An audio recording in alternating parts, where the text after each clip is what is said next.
kita belajar Kaleb. Dia mempunyai satu kehidupan yang penuh dengan integritas. Kehidupan dalam integritas. Bahwa Kornelius itu diingat oleh Tuhan karena apa?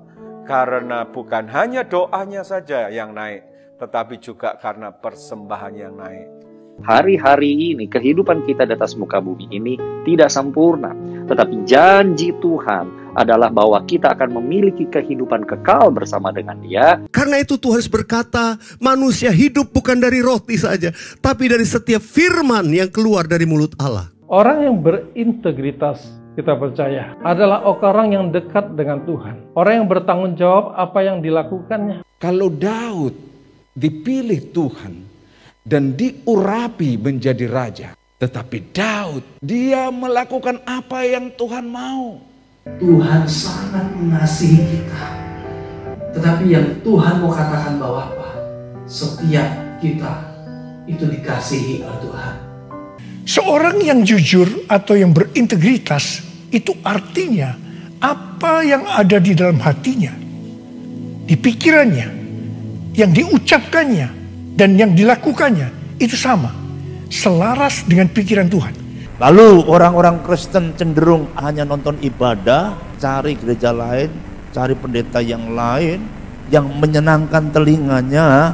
Akhirnya kita menjadi orang yang hanya bisa menilai, membanding-bandingkan. Apapun keadaan kita, kalau Tuhan sudah bangkit, Dia berikan kuasa kebangkitan, kita boleh bersyukur.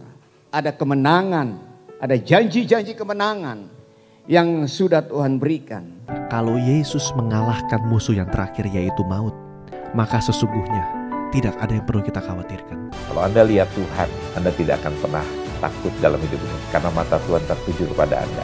Naik ke atas gunung Tuhan, kita akan mengerti langkah-langkah Tuhan, arahan, cara pandang Tuhan. Kita akan mengerti tujuan hidup kita bersama dengan Tuhan. Jikalau engkau meresponi panggilan Tuhan dengan berkata, ini aku, harus ada hal yang kau lakukan untuk engkau mengalami perjumpaan pribadi dengan Tuhan. Sebelum kedatangan Tuhan Yesus kali kedua, akan tiba waktunya seluruh bumi akan mengalami pencurahan Roh Kudus dan lawatan Tuhan yang terbesar sepanjang sejarah. Untuk mengalami kuasa perubahan hidup, kita harus memiliki kesungguhan hati dalam mencari hadirat Tuhan. Kita percaya, sewaktu kita minta hikmat kepada Tuhan, Tuhan akan memberi kepada kita hikmat, pengertian, dan kebijaksanaan. Artinya firman Tuhan itu hidup. Kalau Dia hidup, Dia mampu menghidupkan yang mati dalam hidup kita. Orang Kristen itu menjadi domba Tuhan yang baik. Tapi ketika domba-domba itu nurut dan mau digembalakan oleh Tuhan, akan sampai ke rumput yang hijau. Sewaktu kita mencintai Tuhan, kita mengasihi Tuhan, apapun yang Tuhan utus, apapun yang Tuhan mau dalam kehidupan kita, semua terus kita katakan oke, yes Tuhan, dan lain sebagainya. Seperti pesan Tuhan Yesus kepada jemaat di Efesus, yang berarti ini juga pesan buat kita semua pada zaman ini, bahwa kita harus kembali kepada kasih yang semula. Usia pernikahan bukanlah satu jaminan pasti rumah tangga mereka bahagia karena sudah nikah 20 tahun, bahkan ini lebih 30 tahun pasti happy. Belum tentu. Bahwa pandemi ini pastinya bukan datang dari iblis. Buktinya apa? Kalau yang datang dari setan, kita tengking, kita patahkan, kita hancurkan, kita tolak. Pasti iblis itu pergi. Kasih Allah selalu ada dan tidak akan pernah berhenti, bahkan berkesinambungan dari hari ke hari, dan kita percaya kasih itu sempurna bagi kehidupan kita. Bahwa kesembuhan adalah milik Tuhan, kesembuhan adalah kepunyaannya. Jadi ketika kita ingin disembuhkan, kita menunggu dan menanti kesembuhan, hanya minta dan berharap kepada Tuhan. Saya percaya di dalam krisis, orang itu kelihatan asli. Di dalam keadaan goncangan, kelihatan siapa kita yang sebenarnya. Aturan di dalam firman Tuhan itu tidak dibuat untuk menyusahkan saudara, tapi justru membuat saudara itu hidup lebih baik.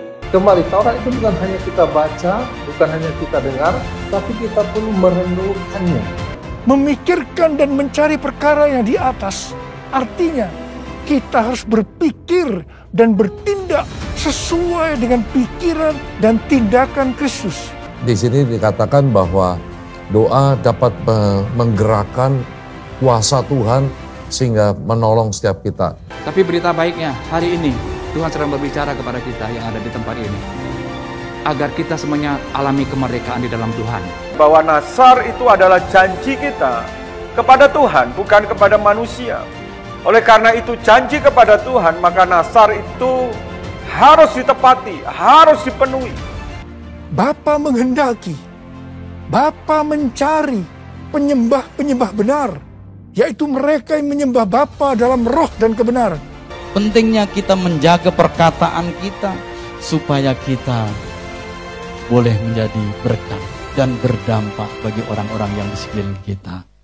Bagaimana caranya kita untuk lebih mengenal Tuhan? Yang ketiga, berlari-larilah kepada tujuan untuk memperoleh hadiah, yakni mahkota kehidupan. Maka sebagai anak-anak Allah saya katakan, mari kita membawa damai itu dimanapun kita berada. Alkitab berkata, semua orang telah berbuat dosa dan telah kehilangan kemuliaan Allah. Upah dosa adalah maut, mati, tempatnya di neraka.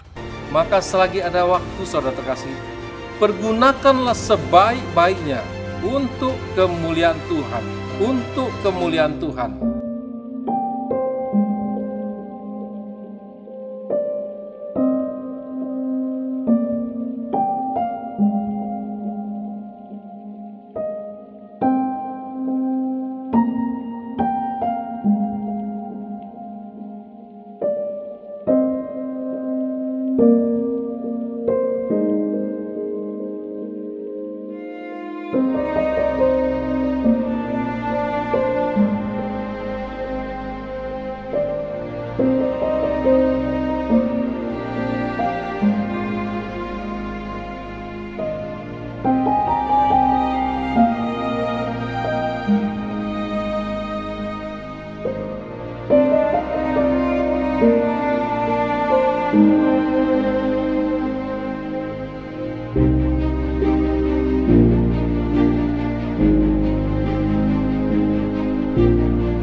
Shalom jemaat Tuhan. Shalom jemaat Tuhan. Shalom jemaat Tuhan. Saya Kezia Agatha. Bersama saya Devo. Saya Andreas Wirananta. Saya Helena. Saya Masran. Bersama saya Devo dan rekan saya Thomas. Stay safe, stay healthy. Stay safe, stay healthy. Stay safe, stay healthy. Tuhan Yesus memberkati. God bless you.